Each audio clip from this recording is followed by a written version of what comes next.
ನಮಸ್ಕಾರಪ್ಪ ಬೆಂಕಿ ಮಂದಿಗೆ. ಇವತ್ತು ಬೆಳಗ್ಗೆ ನಮ್ಮ ಮನೆ ದೇವ್ರ ಜಾತ್ರೆಗೆ ಹೊಂಟಿವಿ. ಕಾಯಿ ತಗೊಂಡು ನೀರು ಮನೆ ತಗ ನಿಂತ್ಕೊಂಡು ಚಾ ಕುಡದ್ ಕೇಸಿ ಇವತ್ತು ನೋಡಿದ್ರೆ ಎಷ್ಟು ಮಂದಿ ಇದ್ರು. ಯಾಕಪ್ಪ ಇಷ್ಟು ಮಂದಿ ತನ್ಕಂದೆ, ಇವತ್ತು ಹುಣ್ಣಿವಿತ್ತು. ಅದ್ರ ಸಲುವಾಗಿ ತುಂಬಾ ಜನ ನೀರ್ಮನೆ ಎಲ್ಲ ಮಮತಕ್ ಬಂದಿದ್ರು. ಎಲ್ಲಮ್ಮ ತಾಯಿ ನಮಸ್ಕಾರ ಮಾಡ್ಕೊಂಡು ಎಲ್ಲಾ ತಾಯಿ ಎಲ್ಲ ನಿಂದೆ ತಾಯಿ ನಡಿಲಿ ಮುಂದೆ ದಾರಿ ಅನ್ಕಂತ ಮುಂದೆ ದಾರಿ ಸಾಗಿಸಿದ್ವಿ. ಸೀದಾ ದಾರಿ ನೋಡ್ಕೊಂಡ್ ಈ ದಾರಿ ಬರ್ಲಾಡೋದು ಬಹಳ ವರ್ಷ ಆಗಿತ್ತು. ನಾವು ಇದು ನೋಡಿದಪ್ಪ ಅಂದ್ರೆ ನೆಕ್ಸ್ಟ್ ಲೆವೆಲ್ ದಾರಿ ಆಗ್ಬಿಟ್ಟದ. ನಾವು ನಮ್ ಕಕ್ಕನ ಮನೆಗೆ ಬಂದ್ವಿ. ನೋಡಪ್ಪ ಹೆಂಗ್ ಬೆಳಿತಾರೆ ನಮ್ ಕಡೆ ಹತ್ತಿಗೆ ಈಗ ಹತ್ತಿಗೆ ಬಹಳ ಫರಕ್ ಐತೆ. ನಾವು ಇದು ನಮ್ ಕಡೆ ಹತ್ತಿ ಎಕರೆಗೆ 8ರಿಂದ 10, ಆ ಕಡೆಗೆ 15-20 ತನ ತೆಗಿತಾರ. ಬಾಳ ಅಂದ್ರೆ ಬಾಳ ಫರಕ್ ಐತೆ ಹತ್ತಿ ಆ ಕಡೆ ಈ ಕಡೆ ಬೆಳೆ. ಸೀದಾ ದೇವಸ್ಥಾನಕ್ಕೆ ಬಂದು ನಮಸ್ಕಾರ ಮಾಡ್ಕೊಂಡಿ. ಇನ್ನೊಂದ್ ದಿವಸ ಹೇಳ್ಬೇಕಂದ್ರ ಈ ದೇವ್ರು ನಮ್ಮ ಮನೆ ದೇವ್ರು. ಉರಿಯಲ್ಲಿ ಬಿಡು, ಕುದಿಬವರು ಕುದಿಯಲ್ಲಿ ಬಿಡು, ಮೆರೆಬವರು ಮೆರೆಯಲ್ಲಿ ಬಿಡು, ನಿನ್ನ ಪಾಡಿಗೆ ನೀನಿರು.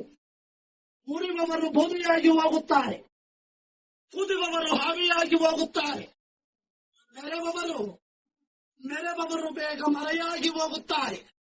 ನಿಷ್ಕಲ್ಮಶವಾದ ಕಾಯಕವಷ್ಟೇ ಆ ಪರಮಾತ್ಮನಿಗೆ ಪ್ರಿಯವಾಗುವುದು.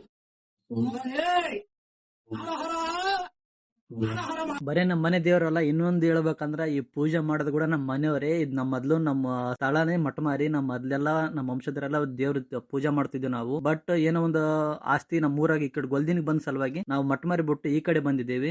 ವರ್ಷಕ್ಕೊಂದ್ಸಲಕ್ಕೆ ಬಹಳ ಖುಷಿ ಆಗ್ತೈತೆ. ನಮ್ಮ ಕಕ್ಕನವರು ಪ್ರತಿಯೊಬ್ಬರು ಅಲ್ಲೇ ಇದಾರೆ. ನಮ್ಮ ಕಕ್ಕನವ್ರು ಕೂಡ ಜಾತ್ರೆ ನೋಡ್ಕೊಂಡ ತೇರ್ಗಂದ್ರ ಬಾಳ ಚಂದ ರೆಡಿ ಮಾಡಿದ್ರು. ಹೂವಿನಾರಂತರೂ ತೇರು ಮುಚ್ಚೋಗಿತ್ತು, ಬಾಳ ಚಂದ ರೆಡಿ ಮಾಡಿದ್ರು. ಇದು ಬಂದು ಶ್ರೀ ವೀರಭದ್ರೇಶ್ವರ ಗುಡಿ ಅಂತ ಮಠಮಾರಿ ತಕ್ಕಿರೋದು ರಾಯಚೂರ್ ಹತ್ರ. ಇದೆಲ್ಲ ಮುಗಿಸ್ಕೊಂಡು ಸೀದಾ ಊರ್ ಕಡೆ ಪಯಣ. ಅಲ್ಲಿಗೆ ಸಾಯಂಕಾಲ ಆಗಿತ್ತು. ಮತ್ತೆ ಮುಂದಿನ ವಿಡಿಯೋ ಸಿಗೋಣ. ನಮಸ್ಕಾರ.